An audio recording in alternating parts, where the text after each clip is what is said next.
CBC class 12th ஃபிசிக்ஸில் இருந்து dual nature of radiation and matter டாப்பிக்கில் இருந்து பிவைக்கு கொஷின் 1 மார்க் கொஷின் பண்ணலாம் பாருங்கள். ஃபர்ஸ்ட் கொஷின் பாருங்கள், which one of the following metals does not exhibit emission of electrons from its surface when irradiated by a visible light சொல்கிறாங்க. இப்போ ஒரு metal plate எடுத்துக்கிறோம், இது இர்ரேடியேட்டட் பை விசிபிள் லைட் எடுக்கிறோம்ப்பா, visible light எடுக்கிறோம். அப்படி பண்ணால் இப்போ எலக்ட்ரான்ஸ் வந்து எமிட் ஆகணும், ஓகேங்களா? அப்போ எந்த மெட்டல் சர்ஃபேஸ் யூஸ் பண்ணால் விசிபிள் லைட்டுக்கு வந்து எலக்ட்ரான் எமிட் ஆகாதுன்னு கொஷின் கேட்டிருக்காங்க. அப்படின்னா எந்த மெட்டலுக்கு வந்து ஒர்க் ஃபங்க்ஷன் அதிகமாக இருக்குன்னு பார்க்கணும். ஒர்க் ஃபங்க்ஷன் அதிகமாக இருந்துச்சுன்னா என்ன ஆகணும், உங்களுக்கு எனர்ஜி ரிக்வைர்ட் பை தி ஃபோட்டானுடைய வேவ் லென்த் இருக்கு இல்லையா, எனர்ஜி கூட ஹெச்சி பை லேம்டா. அப்போ இந்த லேம்டா வந்து கம்மியாக இருக்கும், விசிபிள் லைட்டோட கம்மியாக இருந்தால் தான் அப்போ என்ன ஆகும், உங்களுக்கு எனர்ஜி அதிகமாக இருக்கும். அப்போது அந்த ஒர்க் ஃபங்க்ஷனை ஓவர் கம் பண்ணி எலக்ட்ரான் வெளியே வர முடியும். அப்போது எந்த மெட்டல் பார்த்தோம்னா கேட்மியமுக்கு தான் ஒர்க் ஃபங்க்ஷன் அதிகமாக இருக்கும். அதனால தான் கேட்மியம் வந்து என்ன ஆகணும், வந்து உங்களுக்கு விசிபிள் லைட்டில் வெளியே வராமல் அல்ட்ரா வயலட் லைட்டுக்கு மட்டும் தான் வெளியே வரும். ஸோ அப்படின்னு சொல்லியிருக்காங்க பாருங்கள்.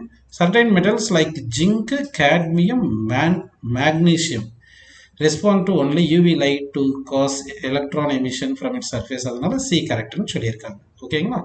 செகண்ட் கொஸ்டின் பாருங்க, a particle of mass m and charge q is accelerated by through a potential v. the de Broglie wavelength கேட்டிருக்காங்கப்பா. இப்போ energy equal to potential difference into சார்ஜ்னு போட்டுக்கணும், ஓகேங்களா? அடுத்து எனர்ஜி ஈக்குவல் டு என்ன பண்ணலாம் பார்த்தீங்கன்னா p ஸ்கொயர் பை 2m தெரியும் உங்களுக்கு. இதுல இருந்து p ஸ்கொயர் இஸ் ஈக்குவல் என்ன வருது சொல்லுங்க, 2m இன்ட்டு எனர்ஜின்னு தெரியும். அப்போது மொமெண்டம் ஈக்குவல் என்ன வரும், ரூட் ஆஃப் 2me வரும், ஓகேங்களா? மொமெண்டம் என்ன formula, h by lambda that is equal to root of 2me.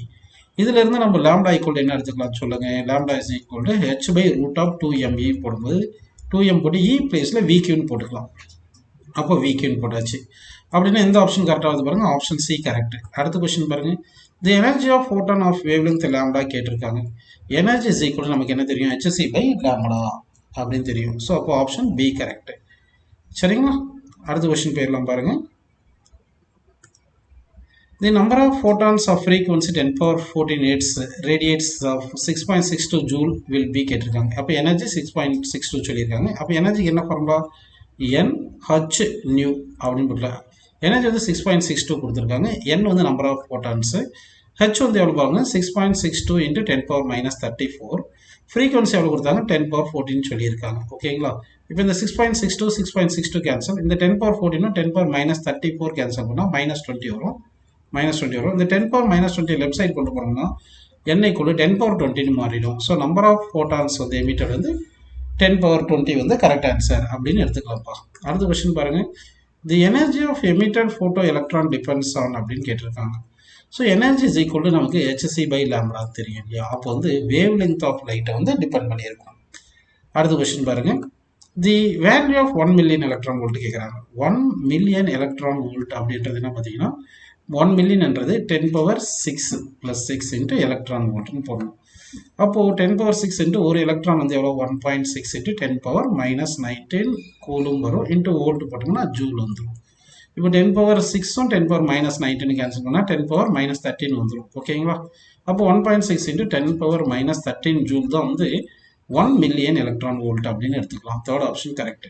அடுத்த கொஸ்டின் பாருங்க, which one of the following is chargeless? Alpha பார்ட்டிகளுக்கு +2e சார்ஜ், 2 புரோட்டான் 2 நியூட்ரான் இருக்கும். பீட்டா பார்ட்டிகள் ஃபாஸ்ட் மூவிங் எலக்ட்ரான், அப்போ -e இதுக்கு சார்ஜ். புரோட்டானுக்கு வந்து +e சார்ஜ். அப்போ ஃபோட்டான் தான் என்னது சார்ஜ்லெஸ் பார்ட்டிகல். அப்போது நம்ம சார்ஜ்லெஸ் பார்ட்டிகல் ஃபோட்டான் எடுத்துக்கலாம், ஓகேவா? If an electron of mass m and charge e is accelerated from rest through a potential difference v in vacuum, then final velocity கேட்டிருக்காங்க. இப்போ kinetic energy equal என்ன சொல்லலாம், v into q தான் e போட்டுட்டு kinetic energy of mv square போட்டுட்டு that is equal to potential into e போட்டுக்கலாம். இது velocity ஸ்கொயர்ப்பா. அப்போ velocity square equal to ve into 2/m வந்துடும் இல்லையா, ஸ்கொயர் இந்த ஸ்கொயர் இருக்கும், ஸ்கொயர் எடுத்துட்டோம்னா ரூட் வந்துடும். அப்போ 2ve/m ஸ்கொயர் ரூட்டில் வரும், ஓகேங்களா? ஸோ ஆப்ஷன் வந்து சி ஆப்ஷன் கரெக்ட். அடுத்த கொஸ்டின் போயிடலாம் பாருங்க, cathode rays can be deflected by. Cathode ரேன்றது என்னது, எலக்ட்ரான் பீம்.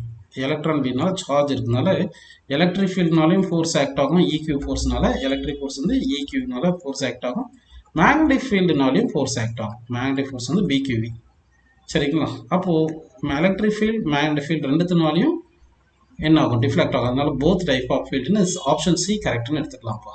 அடுத்த கொஸ்டின் பாருங்க. If A photon has velocity c and frequency nu, then which of the following represents its wavelength கேட்குறாங்க. ஓகேங்களா? சரி, இப்போ எனர்ஜி ஈக்குவல் என்ன ஃபார்முலா, hc பை லாம்டா தெரியும். அப்போ லாம்டா லெஃப்ட் சைடு பண்ணிட்டீங்கன்னா இ கீழே வந்துடும். அப்போ hc பை இ. ஸோ அப்போ வந்து ஃபர்ஸ்ட் ஆப்ஷன் கரெக்ட். அடுத்த கொஸ்டின் பாருங்க. The kinetic energy of an electron which is accelerated in the potential difference of 100 volt சொல்லியிருக்காங்க. அப்போ கைனடிக் எனர்ஜிக்கு என்ன formula, v into Q. v எவ்வளோ, 100 10 பவர் 2. கியூ எவ்வளோ, 1.6 இன்ட்டு 10 பவர் மைனஸ் 19. இந்த 10 பவர் மைனஸ் 19 இந்த 2 கேன்சல் பண்ணால் 10 பவர் மைனஸ் 17 வரும். So 1.6 into 10 power minus 17 joule. அப்போ வந்து ஃபர்ஸ்ட் ஆப்ஷன் கரெக்ட். அடுத்த கொஸ்டின் பாருங்க. There are n1 photons of frequency nu1 in a beam of light in an equally energetic beam. There are n2 photons of frequency nu2, their correct relation கேட்டிருக்காங்க. அப்போ energy 1 equal to energy 2 போட்டிங்கன்னா energy என்ன formula, NH nu. அப்போ n1 h nu1 equal to n2 h nu2. h cancel ஆயிடுது. அப்போ n1 nu1 equal to n2 nu2. அப்போ n2 கீழே வந்துருச்சுன்னா nu1 கீழே வந்துடும். அப்போ n1 by n2 is equal to nu2 by nu1. So third option correct. அடுத்த question பாருங்க. அதுதான் 12th கொஸ்டின். அடுத்து 13th கொஸ்டின் போயிருக்கோம் பாருங்க. If a radiation of energy E falls normally on a perfectly reflecting surface, then the momentum transferred கேட்குறாங்க. அப்போ energy கூட MC ஸ்கொயர்னு நமக்கு தெரியும். MC square C into C போட்டிங்கன்னா சி கீழே வந்துச்சுன்னா எம்சி வந்து மொமெண்டம் வந்துச்சுன்னா momentum equal to energy by C வந்துடுது. இப்போ வந்து பர்ஃபெக்ட்லி ரிஃப்ளெக்டட். அப்போ இன்சிடென்ட் மொமெண்டம் பி எடுத்துக்கிட்டு ஃபைனல் மொமெண்டம் மைனஸ் பின்னு எடுத்திங்கன்னா அப்போ சேஞ்ச் இன் மொமெண்டம் தான் மொமெண்டம் ட்ரான்ஸ்ஃபர். தட் இஸ் என்ன பண்ணலாம், final momentum minus initial momentum போட்டால் minus of 2 times of P வந்தது, மைனஸ் விட்டுடலாம். அப்போது 2 டைம்ஸ் ஆஃப் பின்னா பி வந்து E by C, 2e by C. அப்போது 2e பை சி வந்து ஃபோர்த் ஆப்ஷன் கரெக்டுப்பா. If momentum of a particle is double, then its de Broglie wavelength will be கேட்குறாங்க. momentum equal to h by lambda தெரியும். lambda equal to h by momentum. அப்போ momentum double ஆனால் de Broglie wavelength 1/2 ஆயிரும். ஓகேவா? Inversely proportional. அதனால becomes half அப்படின்னு போட்டுக்கலாம்ப்பா. அடுத்த question பாருங்க. If the velocity of an electron increase, then its de Broglie wavelength கேட்குறாங்க. ஆக்சுவலாக de Broglie wavelengthக்குள்ள h by momentum வந்து m into b, velocity increase ஆனால் de Broglie wavelength decrease ஆகும். அப்போ ஆப்ஷன் பி வந்து கரெக்ட். ஓகேங்களா? அடுத்த கொஸ்டின் போயிடலாம். தி de Broglie wavelength lambda depends upon mass m and energy according to the relation கேட்குறாங்க. நமக்கு எனர்ஜி கூட பி ஸ்கொயர் பை 2m தெரியும். அப்போ P square is equal to 2m into E அப்படின்னு வந்து ஸ்கொயர் ரூட்டில் வந்துடும். மொமெண்டம் வந்து h by lambda, that is equal to root of 2me. கரெக்டுங்களா? சரி, லாம்டா இஸ் ஈக்குவல் என்ன வந்துடும், h பை ரூட் ஆஃப் 2meன்னு வந்துடுது. கரெக்டுங்களா? இங்கே h2 எல்லாம் கான்ஸ்டன்ட்னால இது directly proportional to me power root power minus 1/2 போட்டுக்கலாம். அப்போ m power minus 1/2 e power minus 1/2. அப்போ 16th ஆன்சர் வந்து சி ஆப்ஷன் கரெக்டுப்பா. அடுத்த கொஸ்டின் பாருங்க. Mass of photon of frequency nu is கேட்குறாங்க. இப்போ வந்து எனர்ஜி கொண்டு ஹெச் நியூ அது ஒரு ஃபார்முலா, ஒன்று எம்சி ஸ்கொயர்னு தெரியும் இல்லையா? அப்போ எம் வேணும்னா சி ஸ்கொயர் கீழே ஒன்று கொண்டு வந்துருங்க. M equal to H nu by C square. அப்போ h nu by c square correct. அடுத்த கொஸ்டின் பாருங்க. If the kinetic energy of an electron doubles, its de Broglie wavelength changes by factor. Kinetic energy is equal to p square by 2m. சரிங்களா? 2m constant வச்சுக்கிட்டிங்கன்னா momentum square directly proportional to root of momentum directly proportional root of kinetic energy. Momentum h by lambda directly proportional root of kinetic energy. அப்போ இதுலேருந்து lambda is inversely proportional to root K. அப்போ K 2 times இங்கே போட்டால் ரூட்டுக்குள்ளே வரதுனால 1/√2 times வந்து lambda அப்படின்னு போட்டுக்கலாம். சரிங்களா? அடுத்த கொஸ்டின் பாருங்க.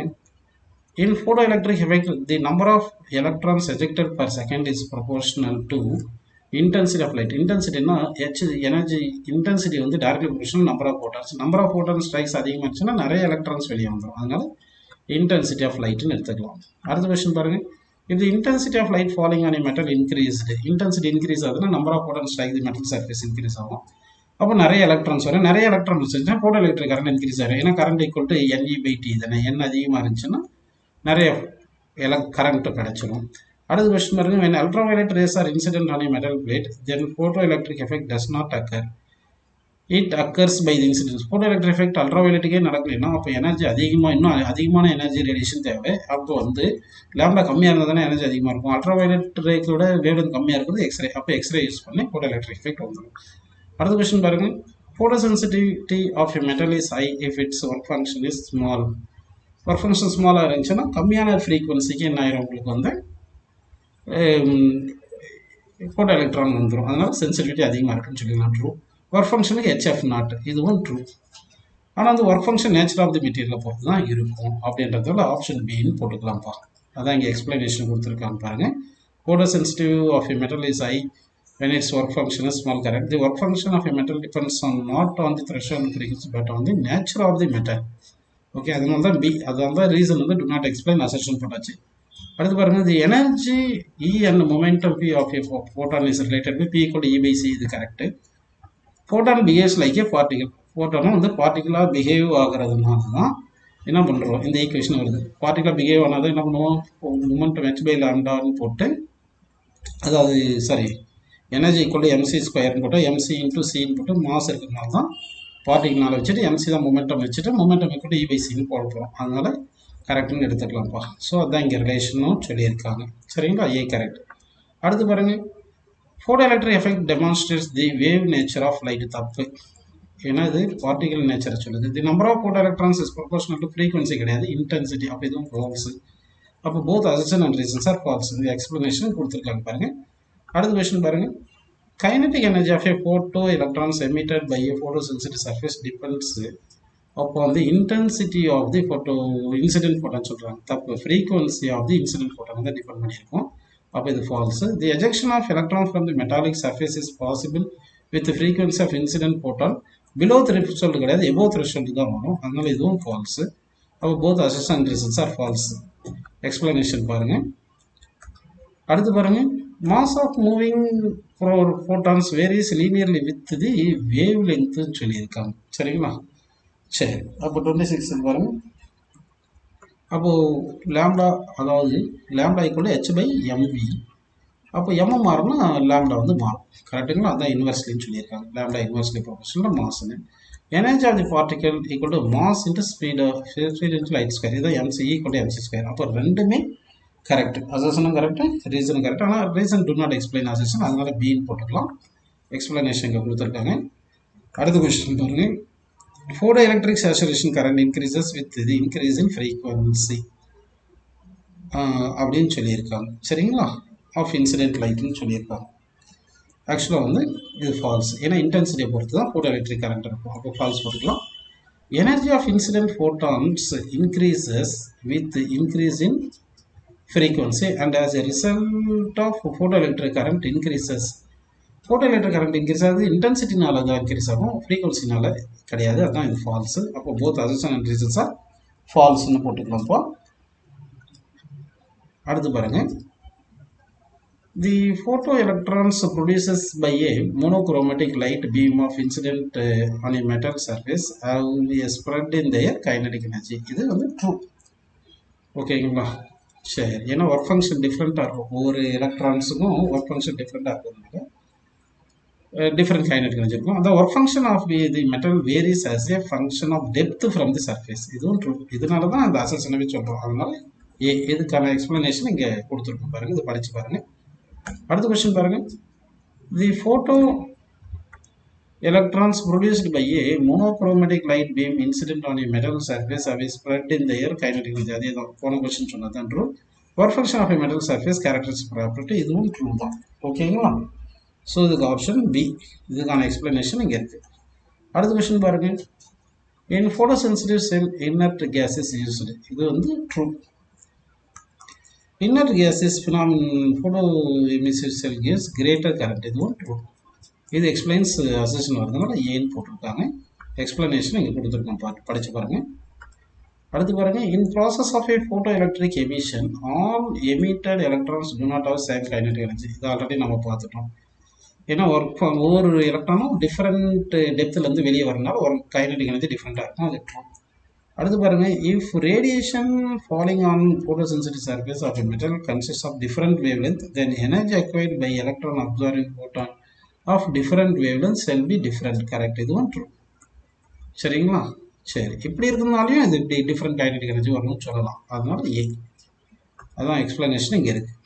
அடுத்து பாருங்கள், If the speed of charged particle increases, both the mass as well as charge increases. இது false. ஏன் falseனா speed மாறினா mass மட்டும் தான் மாறும், charge மாறாது. m naught is rest mass and m be the mass relative mass at velocity v, then இது correct. அப்போ இது true. அப்போ assumption incorrect, reason correct. அப்படின்னா ஆப்ஷன் டி கரெக்ட்.